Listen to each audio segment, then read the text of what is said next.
ఇప్పుడు మొబైల్‌లో చూసేటటువంటి ఆస్ట్రాలజీ ఏదైతే ఉందో, హ్మ్. అది అది క్షుణ్ణంగా చెప్పండి. నమ్మొచ్చా? నమ్మరాదా?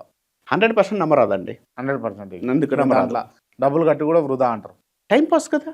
నీకు టైమ్ పాస్. నీ భార్య, నీ లవరు, నీ సిట్యుయేషన్స్ అవి నువ్వు ఎంతవరకు చెప్తుంది? నువ్వు ఇచ్చిన టైం అనేది ఎంతవరకు కరెక్ట్‌గా ఉంది? ఇప్పుడు నేనున్నానండి.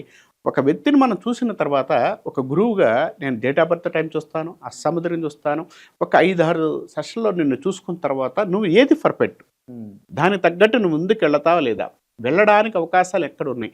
ఆ మార్గాల్ని ముందుకు తీసుకెళ్ళడానికి నీకున్న మార్గాల్లో ఎంతవరకు నేను ముందు తీసుకెళ్ళాలనేది నేను ప్రతిదీ శోధించుకొని నేను మాట్లాడగలుగుతాను.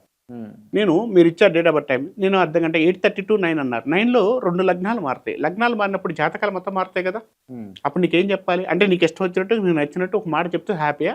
హ్మ్. గతాలు వద్దు. అక్యురసీ ఉండాలంటారు. ఉండాలి కదా! హ్మ్. టైం అని కాదు.